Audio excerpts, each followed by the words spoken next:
Hey guys, Ace here. I'm just letting you guys know as a little pre-warning. We had some technical difficulties with this episode, so the sound quality is not going to be up to par. But we do have a great episode where we interview writer and director of the movie Revolt, Joe Miale. He's a pretty cool guy, and he has some really great viewpoints on movies and social media and a lot of stuff. So definitely enjoy this episode. And just so you know, it does contain spoilers for the movie Revolt. So if you're not interested in having that movie spoiled for you, I'd say go watch it. It's on Netflix before you listen. Thank you. Enjoy. Ladies and gentlemen, boys and girls, children of most ages. We are an uncensored comedy podcast. Covering a wide variety of movies and film. I'm Ace. I'm Con. And I'm Droid. And we are Movies for the People. This week, we have a special guest. I mean, really special. Really special. For us, it's a big step. Yeah, it is a very big step. We've got Joe Miale, the director of Revolt, and A lot of people probably know him from Assassin's Creed Checkmate. That was a really big one a couple of years back. Yes. Yeah, he's here with us right now. Hey guys. In that intro, it's a little concerning when you say uncensored. I don't know what that means, but I guess I'll find out. Well, it's actually really funny that you say that because our first question for you is, have you ever heard of our podcast? Yeah. I mean, since we've been talking about it, have you checked out a couple episodes? I was able to listen to one a couple days ago, and it cracked me up. Well, that's good. I don't think I encountered anything uncensored, so to speak. So still a question mark there. But we try to keep it, under control, but there's sometimes our jokes get a little not for children. So If there are kids in the background, you may want to keep them out of the room. Fair enough. Yeah. All right. So who wants to? I guess probably our first thing, because it seems like you're relatively new to the game as far as filmmaking goes. How'd you get into it? I went to film school. Okay. And before that, movies and art and writing was already very much my whole life. I grew up in the suburbs, and there wasn't a whole lot to do. So we watched a lot of movies, we played a lot of games, and my earliest memories are sitting with my brother and drawing pictures, and my parents got us a word processor. It was that long ago, and I started to write, and I started to learn to love the process of writing. So really, from the earliest age, just doing sort of creating little worlds and doing fun, creative things was kind of what I was really into. And film school was the logical step to bring some formality to my understanding of things. Right. Yeah, that makes sense. So with Revolt, how long have you been working on that?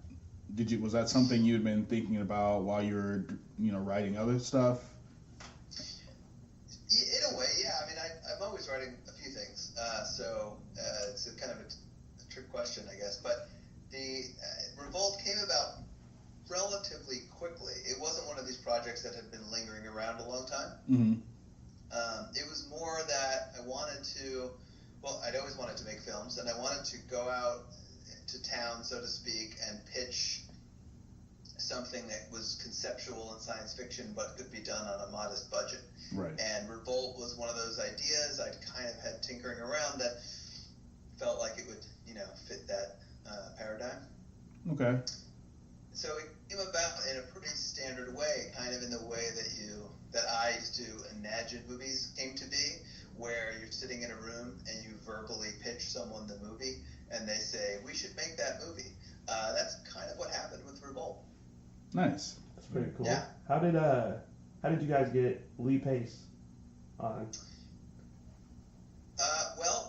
We had another actor cast in the role, and he had to drop out. And it was the weekend that Guardians released. Okay. And we all obviously were very familiar with Lee Pace before that, and his show *Halt and Catch Fire* had at least one season out. So the weekend that we lost our lead actor, the producers and I were kind of putting our heads together, and one of my producers had just been watching the show, and just threw it out there. Hey, what about Lee Pace? And we all, our immediate reaction was like, oh, we'd be lucky to get him.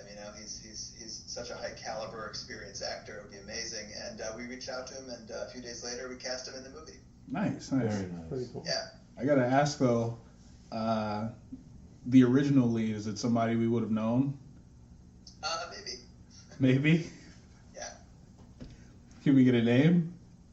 No, I'm not going to do Okay. that right now. Okay. It's I- not even hard feelings. I just don't want to put any negative vibes out there. Right. No, But, that's understandable. he had to make certain decisions, and that's what it was. It was relatively last minute as far as we were concerned. We were already prepping the movie. Right. But these things happen, and he's a good dude, so I'm not gonna. Okay. Him right now, but it's all good, Yeah. Yeah. So, how do you feel about the response is good and bad that you've gotten as far as Revolt being your first Yeah. big deal?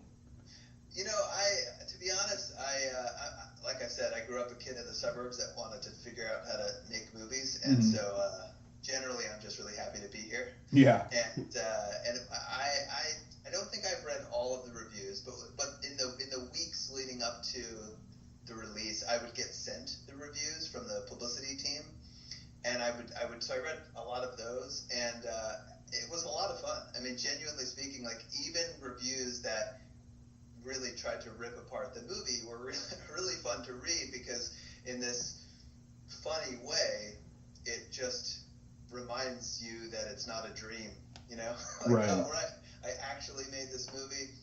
Not everyone's gonna love it. It's coming out, and this person read it, and they have these, some of the negative reviews, in my opinion, had some really some really smart thinking behind the things they didn't like, and I might agree with them. You'll never know. I'm never going to tell you the things I don't like about this movie. I want it to speak for itself.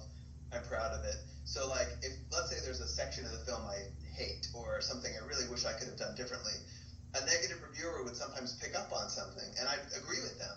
And if I was at a bar with that person and they brought that thing up, I'd be like, I agree. I hate that part of the movie. I wish I could have changed it. But they don't know that, so they're just writing this review thinking they're the only one who saw this obvious flaw or some weakness in the film. So that was kind of fun. And then there were some positive reviews. We got a really great review from the LA Times, which is typically pretty harsh on genre films. Yeah. And that was great. I framed it. It's on my wall. Nice. And I would also frame some negative ones, but I don't hate myself that much. But it's cool. I mean, honestly, I can only speak for myself, but I do think a lot of directors feel this way. You spend a long time just trying to get there, just trying to get to the place where you can make films and have them come out. And sure, a negative review could be nasty, but at the end of the day, by the time that movie's coming out, I've worked on it for years. I'm not going to go back and change it. I'm not going to change something that maybe someone doesn't like, or the whole film. So at that point, I've let it go, and it's going out to the world, and it's on its own now. And you just read even the positive reviews. They make you happy, but they're not some euphoric revelation. Someone liked the movie, great. I hope more people do. Someone didn't like the movie, okay, that's not surprising. You could find, there's people who argue about every movie. So Right. It's nice to be in the game. Definitely. That's you seem like a guy who just really enjoys life. I'm doing okay. Yeah, that's good. I guess one thing that kind of came to mind when you were talking about that, the bad reviews and some things that maybe you weren't necessarily happy about. How does, as someone who's never directed anything or been in a big production, how does that work as a director when there are things you don't necessarily like, but for the sake of the production, you still have to keep those in there? suck it up. Well, sometimes you can really fight for things. Yeah. And I don't feel like I had to fight internally. In other words, I wasn't. Our team, the people that made this film, everybody really supported the film, and when we needed something, it was provided, and so it wasn't like I was battling the production company or the producers for something. It was more just that we had all agreed we were making a movie of a certain size in terms of budget, but at the same time, we also were trying to make something that transcended its budget and presented a lot of scale, and the movie's kind of designed to start off very small and kind of grow over time. Right.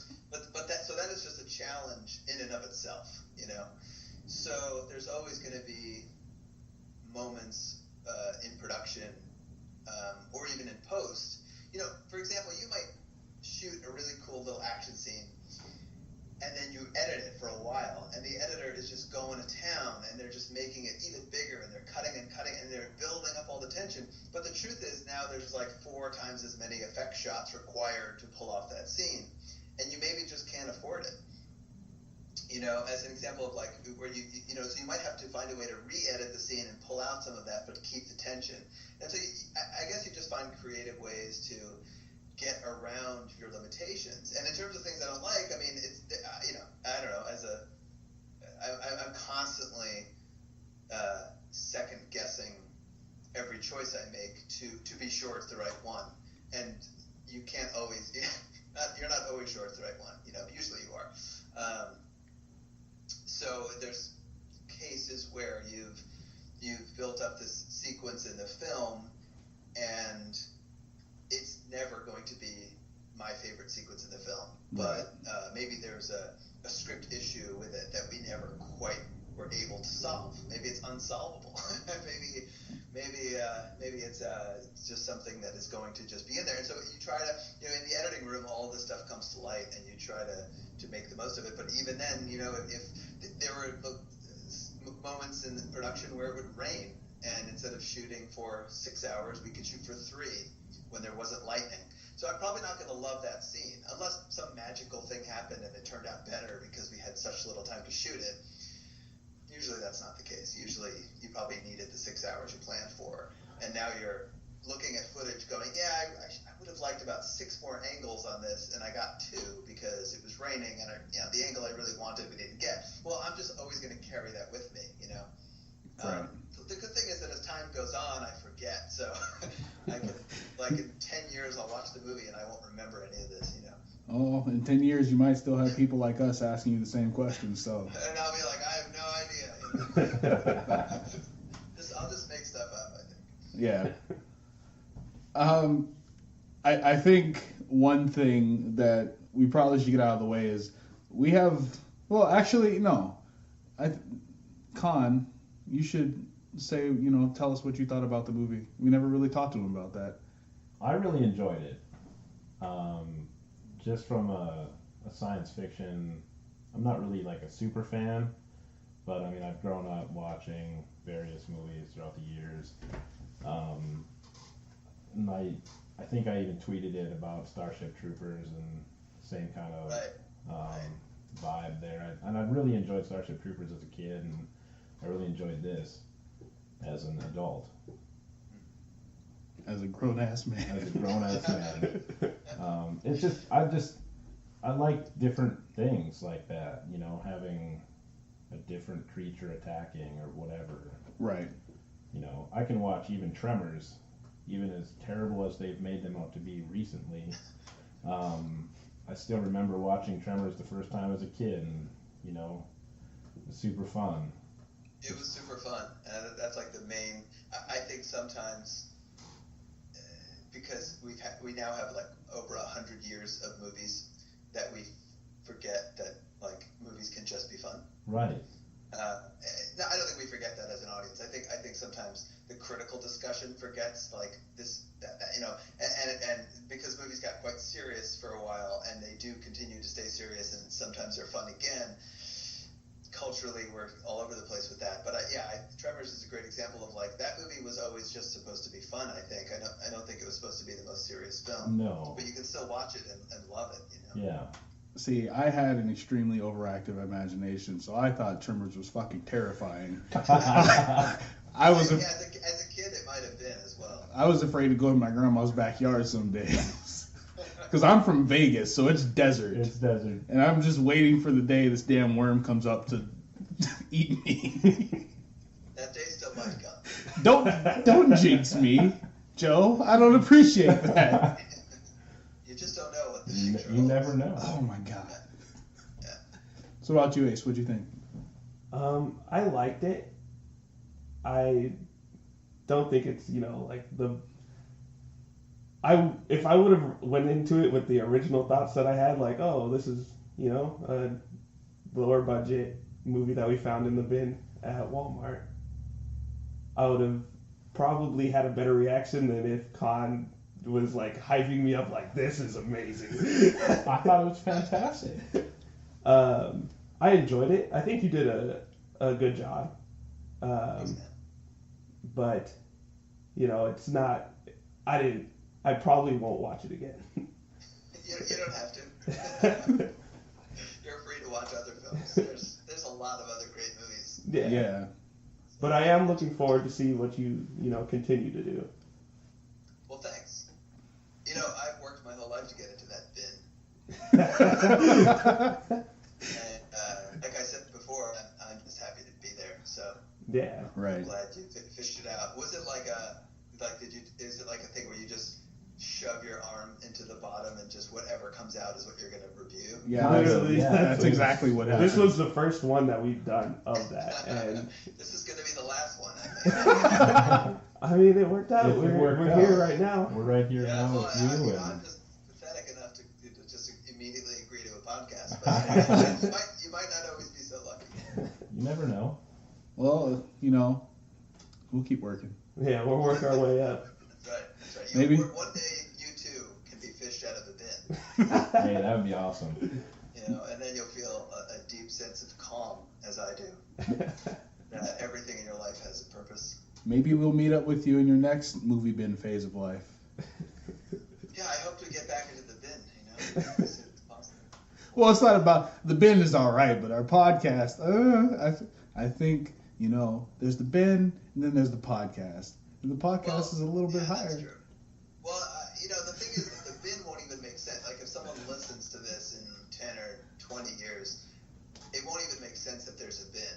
Because I don't know that anyone will be buying physical media Yeah, anymore. true. So it'll be a question of like, what do you mean the bin exactly? Don't have to Google it. Do you mean the algorithm? It's all right because the memory will live on through this podcast. Yeah. Yeah. Everybody will know because they're listening to us. I'm guessing this podcast will be listened to for the next 75 years pretty religiously. That's Yeah. what we're looking for. I'll bring my kids on and they'll handle it, and we'll go from No, there. I mean this episode. This This episode. episode? Oh, but I'm still bringing my kids onto this podcast one day. They will 40 take years over. from now. My son will carry the torch. That's right. Or my daughter, whichever. That's right. All right. Well, I think we have a few more questions that we were looking at from the movie itself. Cool. Yeah, sure. I'm going to cut you off just a little bit because I didn't get to tell them what I thought. Oh yeah. Yeah. Okay. What were your thoughts? First off, I thought it was a good movie. I really enjoyed it. I probably won't watch it again, but that's because I'm the type of person that's really difficult about watching movies over. I think it's great that of all the things we could have picked from the $5 bargain bin, we could have picked some things that we just hated. And instead, on our first try, we came out with something we actually liked, and I think that's a really good deal. So I was pretty happy with that. But I will say that because I'm the type of person who is really... I overthink absolutely everything in life. So when I watched the movie, I came out with a lot more questions than I think I should have. You've sullied your own statement there because coming out with a lot more questions is fine, but you had a lot more questions than you think you should have. But I'm not sure you're allowed to determine how many questions you can have at the end of the movie. I mean, it is your movie, so I guess you can say that. Had you been in the editing room, perhaps. Right. But I'll let you continue. Okay, well, I have to ask you, because this is one of the first questions we had about the movie. So, Bo, our main character, had the tattoo that a lot of people saw, and they're like, oh, it's the dish, you know, and everybody's kind of like freaking out because they thought that the Americans had sent these aliens. I mean, if they're aliens, we're not. I mean, who knows if they, who knows what they came to space? Maybe the Americans did make them, but he gets to the satellite that he's been trying to get to for what 15 minutes of the movie at that point, and it's been destroyed, and then we don't get anything more from that. And so I've questioned the significance of that in particular, and maybe there's something I missed, or maybe that was just a plot device that didn't go how you wanted it to go. You're talking about the symbol, Yeah. the significance of the symbol, or the weight of the dish being destroyed. Well, both. Because when he got there, you know, he kind of thought that is like his objective, you know, get there and he'll figure out what's going on. But then he got there and there was nothing there. Yeah. Well, right. I'm going to answer this in a very obtuse way that you're not going to like. Okay. Maybe you will. That's fine. Well, just because I kind of want it to speak for itself, but I know it is deliberately a somewhat undernourished section of the aspect of the film. The symbol is a couple of things. Obviously, did you notice the symbol is on the radar dish? Yeah. Okay. So he did get where he was trying to go. But there was nothing there for him because it had been destroyed from what Right. Right. I thought you were asking more of like, what is the meaning of the symbol? Well, the thing is, like, yeah, what is the significance of the symbol? Because he got there and nothing happened because he found it. Sure. Okay, I guess he just got there and then It's like, okay. Well, like the bare bones version, without any of the sort of without any sort of character consideration, the very, very practical bare bones version is that that's his military base that he was a part of. Right? Okay. And so he and other people in his unit have tattoos of the symbol of the base. However, and that's where he's trying to go. He's looking for answers to who he was, right? Or who he is. And of course, he's by following this tattoo, he's kind of. I can't really answer this without talking character. It's just who I am. So by following this, it's like he's chasing down who he was. Right. And he does get there to the place where he thinks those answers are, but there are no answers there because essentially he's looking for who he was, and that person is dead. Okay. Right. So by arriving at that base and seeing, I'm going to meet some of my fellow comrades, or I'm going to learn who I am, I'm going to be able to take up arms. Instead, he gets there and there's nothing left because that aspect of the world, in every way, and who he was in the past, has been destroyed. Okay. So that forces him to look beyond, and then from that scene, he sees the graffiti for the resistance, right, and goes in a whole new direction, which he may have not gone in before. At the very end of the film, when he decides to stick with the name Bo, that's the kind of final nail in the coffin that whoever old Bo was no longer exists. Okay, I'm happy. The world that old Bo lived in doesn't exist either. I'm happy you said that because that was my next question. Okay. And that was what I got from it. Ace didn't necessarily agree with me. Yeah. And so I said, I don't know. I'll ask. That's what I was intending. Okay. At the same time, my personal feeling about films, though, is like once they're out there, like they're up for you to interpret, and if you you can disagree with me, and even though technically I guess you'd be wrong because I'm the guy who wrote and shot that. Right. At the same time, I put it out there. It's for you to interpret. If you feel something different, that's okay. That's kind of the cool thing about it. So that is, nestled inside of this alien invasion movie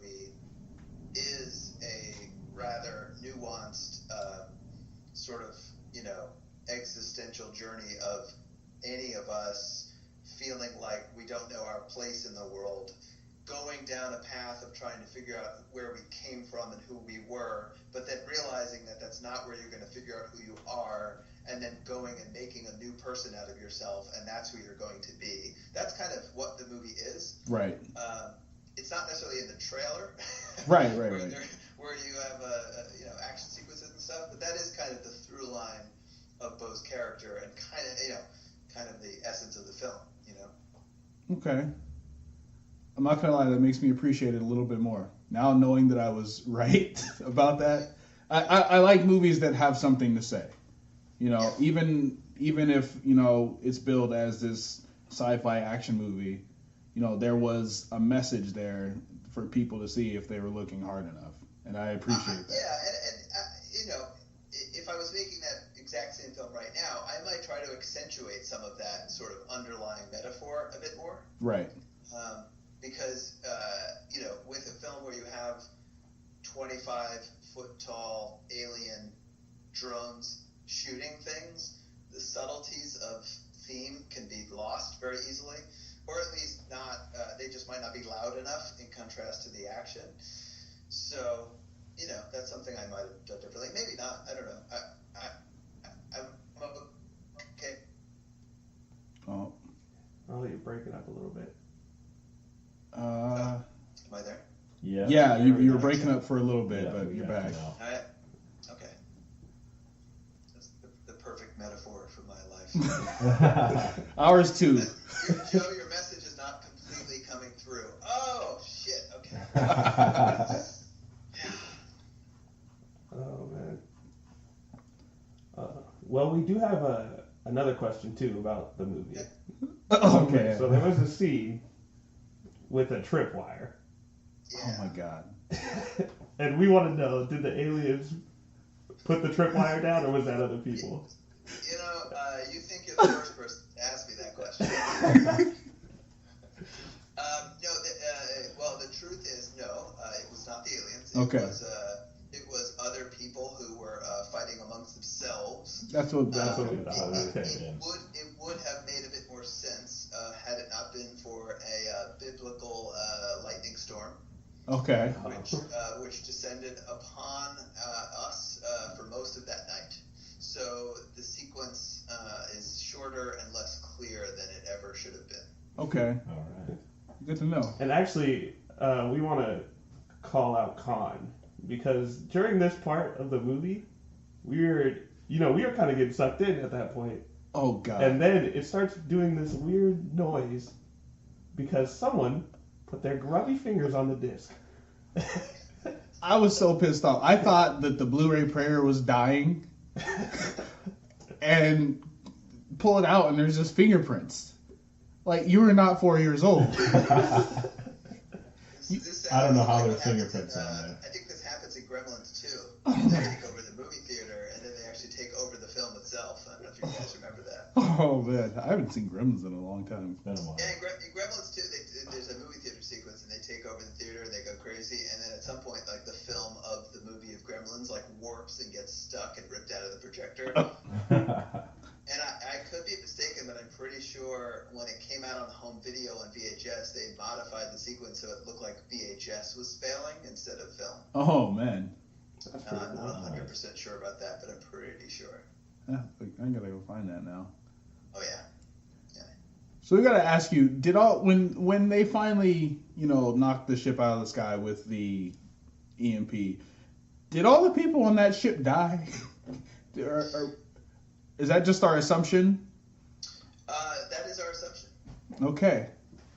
And do we also assume that? What was her name? Nadia. Do we also assume that she was on that ship? That's a question that has come up quite a bit. I think, practically speaking, it would be unlikely that it would be the same ship that took her like days before. Right. Okay. Yeah. Because there's a lot of ships. Right. So it is something that they kind of mention. I mean, there's a really quick scene where they're kind of around a map and they're planning their attack, and Bo sort of says like, "What about the people on the ship?" And Roderick says, we can't save them. We've got to, try to knock one of these things down and save the people on the ground. Right. So there, it's very casually said, and it's a very subtle attempt to address that. But it's one of those things where in real life it would be obvious, but in a movie maybe it needs to be overstated. Like if the 4 or 5 of us, however many of you there were, if we were all together and like staring up at an alien ship and had a chance to knock it down, what's the other chance to not knock it down so that the people in it could what? Are they up there being tortured, or like we don't know like what's going on? So I think it would be a really easy personal decision to like try and knock the thing down if the world is that destroyed. Right. Mm-hmm. Well, but in the film, it's maybe something that is questionable. But I don't think it is. But well, we needed clarification because unfortunately, Ace, being the pessimist that he is, loves to see people die in films. I don't love to see people die. You kind of do. I just think, it doesn't happen enough. I don't know. I feel like people die in every single movie. It's pretty much the one thing you can guarantee will happen in every movie, even like a comedy, that someone will die. I mean more of like the protagonist dying. He wants important people to die. Yeah, I understand. I feel like it doesn't, unless it's Game of Thrones, it really doesn't happen that much. I know what you mean. I think with a lot of what happens is that we now have so many enormous franchise films where you kind of know people are not going to die because they're going to be back next year or part of a larger film. So it does feel like some of the suspense is taken out of the stakes of their personal peril. Yeah. Right. And we obviously didn't have any of such restriction or concern making a small original film where I felt like we could. We kill almost every character in the movie. Yeah. Yeah. If you think about it. Good job. Almost every character that has a speaking part dies, except for about 3 people. So. Was it Bo, Roderick, and... Yeah. Well, Kara dies. Roderick and Juma survive. Yeah, there we go, Juma. They're at the end. So those 2 and Bo survive, and everyone else is unseen. Nice. Yeah. So, I have to ask, do you, and maybe you can't answer this, but have you considered maybe continuing on with, the world in which this movie takes place? I have. I'm not actively working on that right now. Right. But I even while we were making the film, there were a few different ideas of where the story could go. I used to summarize it and call it Drones on Ice. And just pictured sort of this like Hoth-inspired film where it's like totally different characters in like a holdout in like Alaska, and seeing these drones like stomping through the snow up to their kneecaps. I thought that would be pretty cool. Just from a aesthetic standpoint. Right. So there's I'd go some see it. zany ideas like that. There's a few other storylines I think we could formulate. So we'll see. You never know. Nice. I'd watch it. I'd be there opening weekend as long as MoviePass works. I don't know. Considering the timeline that MoviePass seems to be on right now, I think I'd have to be more actively working on this. Yeah. Yeah, MoviePass has really been screwing us, but we're trying to make it through. Let me ask you guys some questions. Okay. So, like, you both, you're doing this podcast out of what seems to be a love of movies. So how did that start for you? How did your passion for movies begin? Oh man. Well, I'll go first. I just really had a lot of VHSs when I was a kid, all the Disney movies and all that stuff, and I would always watch them. And my cousin, me and him used to always hang out and go to like the midnight premieres back when they used to do those. Cool. Yeah. And I still do that. They do them now, but they're not as like good as they used to be. Like People don't really dress up in costumes as much now. Where are you guys living? We're in North Dakota. Oh, well, if you come to LA, Is it pretty good in LA? I mean, you can still go to a midnight showing and people will be dressed. Some theaters don't allow it for some reason, but you can still find that sort of thing. How many movie theaters do they have in North Dakota? What, like 6 in all of North Dakota? Well, I mean, the population of North Dakota is really small, isn't it? Yeah, it's getting bigger because like all the oil, so everyone comes out here. I'm originally from California. I'm from Sacramento. Oh, cool. I'm from Las Vegas, so Oh, right on. our movie theater standards are much higher than the ones we're presented with here, and it's constantly that must be disappointing. challenging. Yeah, I guess you find the best one and just stick with it, huh? Yeah, unfortunately. Pretty much our option. There are 2 movie theaters in our town. 2. Yeah. And one of them has horrible shows. It's hard to see movies there because the times are always crap. So we pretty much have one option.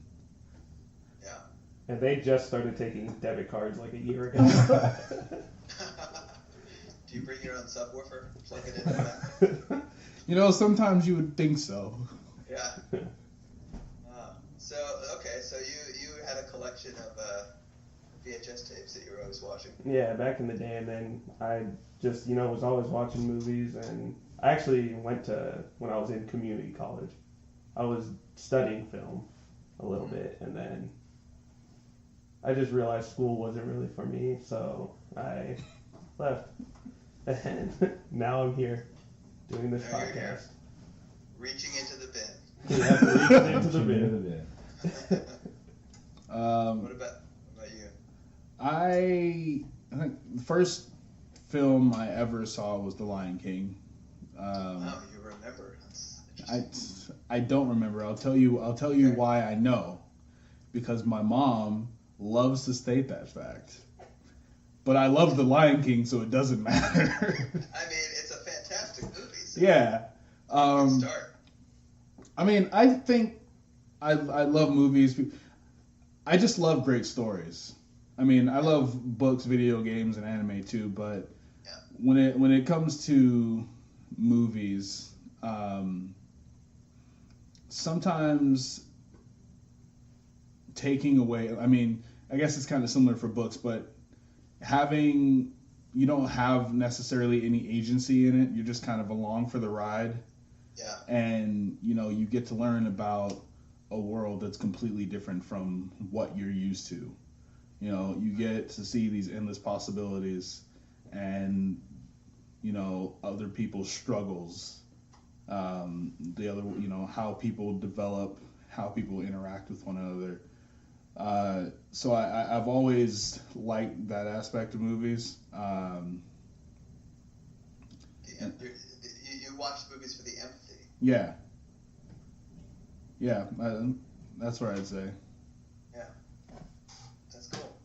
Yeah, and I've always, even I went to school for mass communications, which is, there's some production stuff in there. I've done some sound work, and I used to work at a news station as a production assistant.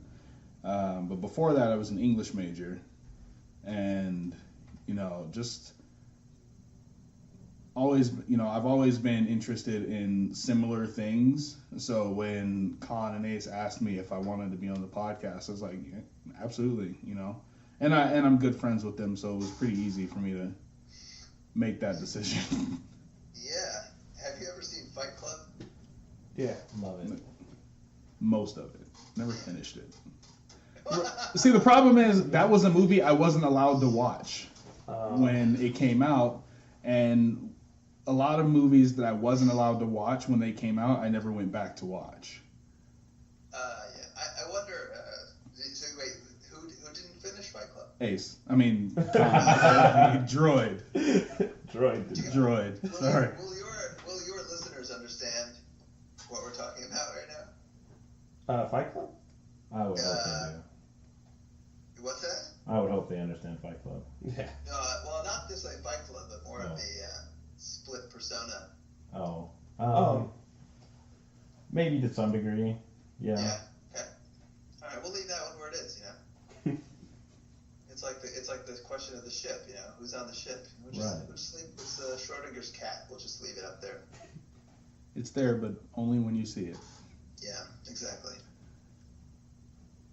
Exactly. What episode number is this? You can cut any of this stuff out if I'm just. No, you're absolutely fine. If I'm asking you strange questions. No, God, no. We're an open book. You're free to edit as you wish.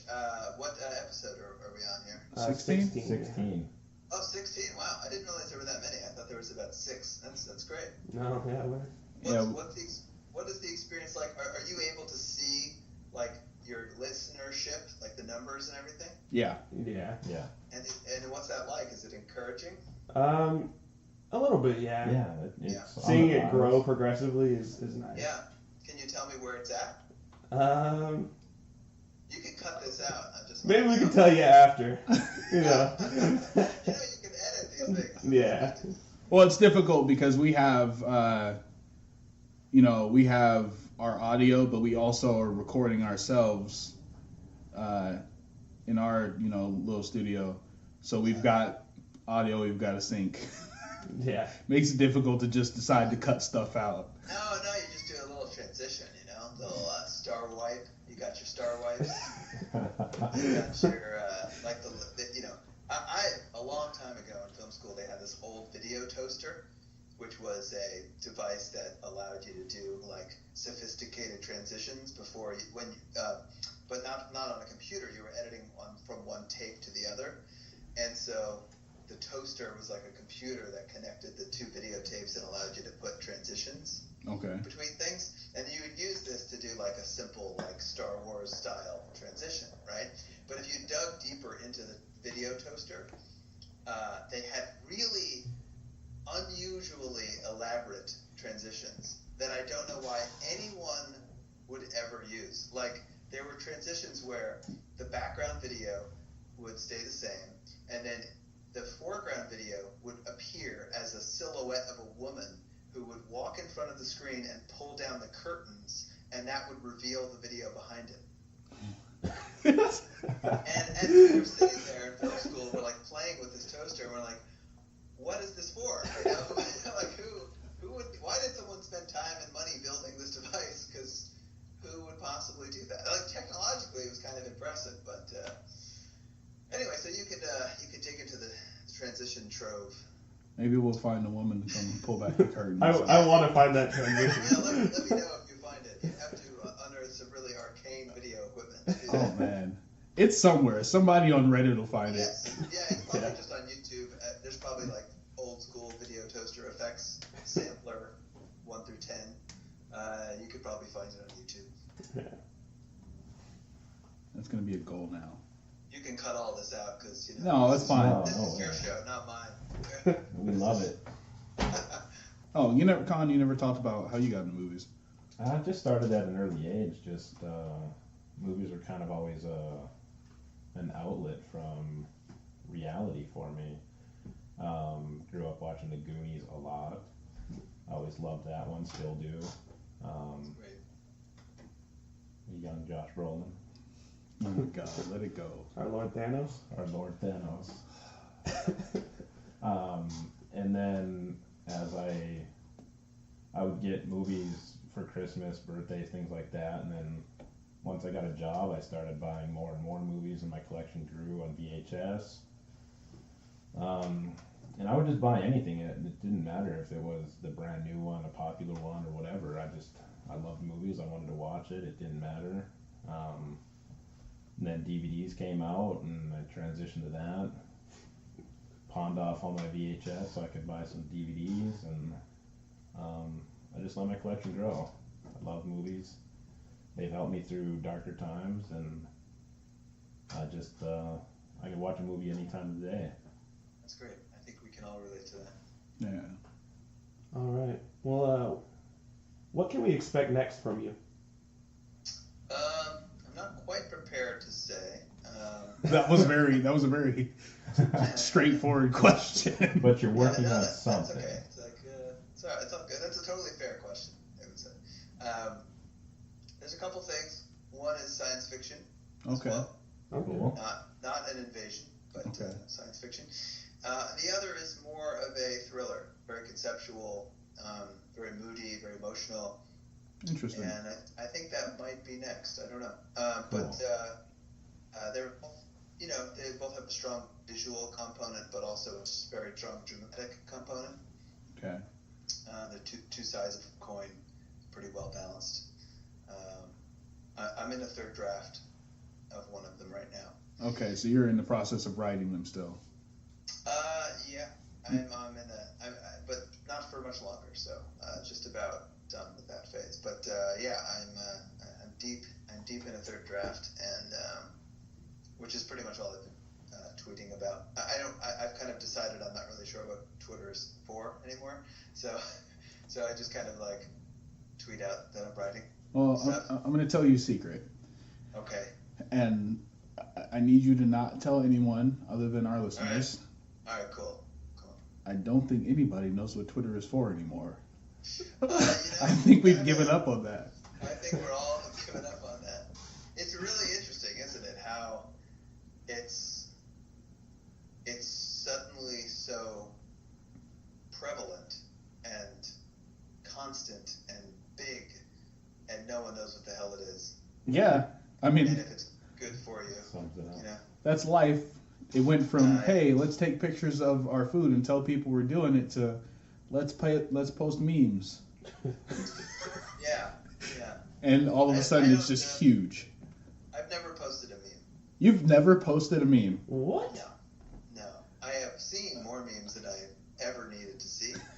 So I don't feel I have anything to contribute in the meme category, And so recently, and I'm not sure I'm going to stay online in the ways that we're online right now. You know what I mean? Like, I think this has been an interesting social media phase, but I'm not sure this is it. So I definitely don't do memes. I don't really retweet much, although I have sometimes. And I'm just kind of like taking a step back and narrowing, because Twitter can be a topic about anything, but I'm not on there to talk about anything, Mm-hmm. And I don't know, the few people that follow me are not looking for my opinions about everything. They're maybe wondering what I'm working on next, or maybe want to talk about the film, or maybe other films, whatever. So I've kind of like really narrowed my thinking down and funneled it into something that's maybe interesting to my small group of followers. Is it bad that in the time you were making that explanation, I came up with 3 memes about bad things that happen to people in Revolt? No, that's awesome. Revolt memes. I'm all about Revolt memes. That's awesome. Yeah. I just, it's just hilarious to me because it's like, Bo goes to Africa, maybe finds love, she gets abducted. Yeah. It's like the cameraman. I don't remember the cameras. Did the cameraman have a name? Yes. Do you remember the name? I do. What? His name is Stander. Stander. Okay. Stander. Yeah, he only says it once. Okay. Yeah. Stander. That's a meme right there. His name's Stander, but he can't stand. That's how memes work. I'm not going to post that meme. Takes this crazy change-inducing picture. No one sees it. Some guy steals his work and saves the world. It is a somewhat hopeless movie. It is about the end of things. So I think probably the most hilarious thing that I saw in this movie, and Ace didn't see it. We watched it together, but he didn't see it.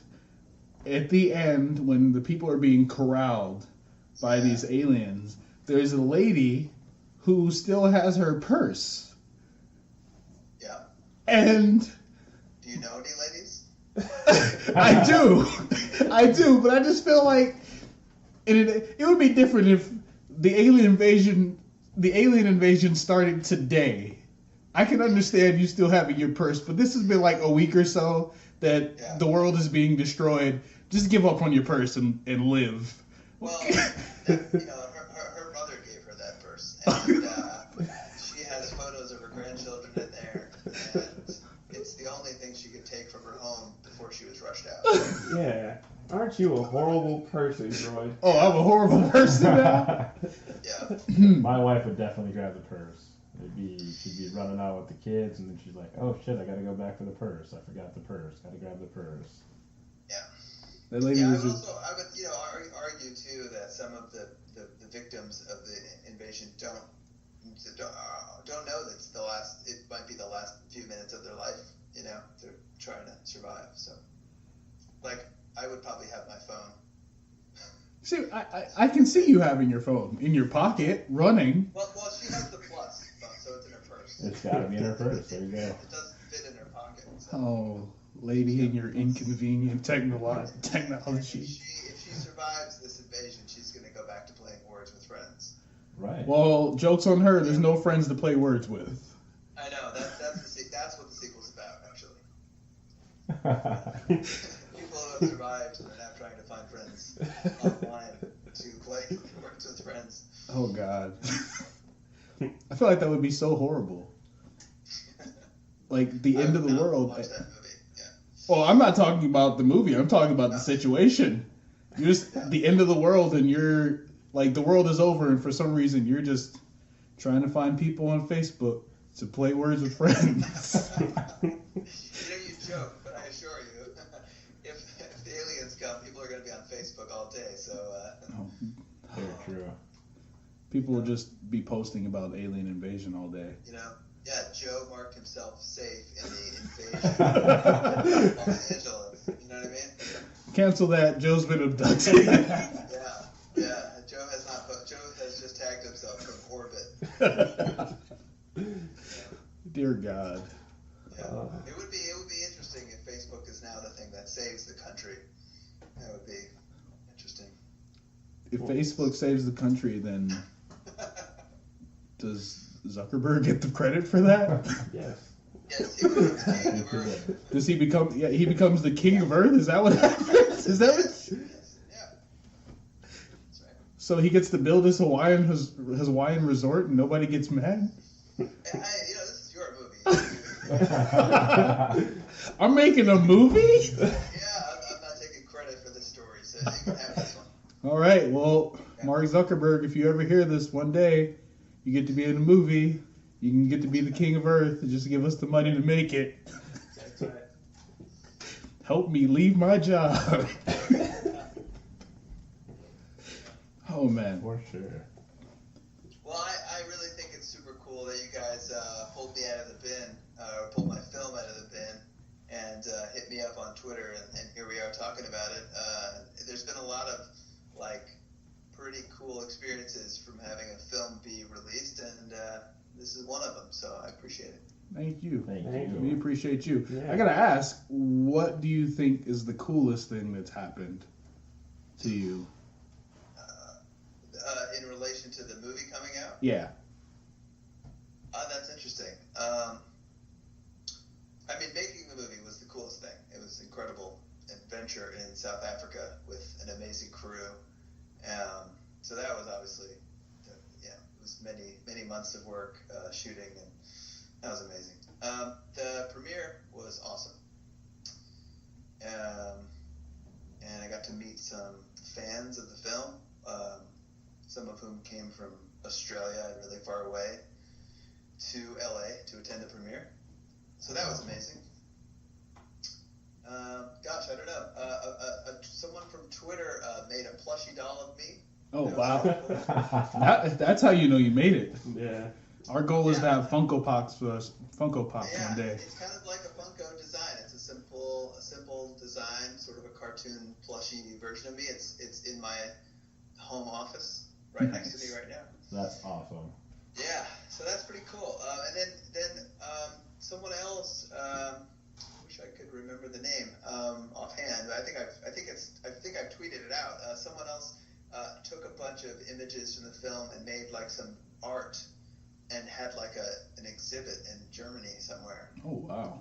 where they were part of an exhibit, part of a collection or something, and it was Revolt art, and they had images of the characters and landscapes and stuff, and that was just so cool and unexpected, So there's been some really cool reactions to the film in that regard from all over the world, and that's kind of why we started talking. You asked about my experience with reviews, And like even the reviews were mostly well said, even if they were negative. And so even if I was reading like a really negative review, it was balanced by someone else who's like falling in love with the movie and like going out of their way to like make a piece of art to represent the film or something like that. So it's all just really cool. And like I said, I'm just happy to be here. Nice. That is awesome.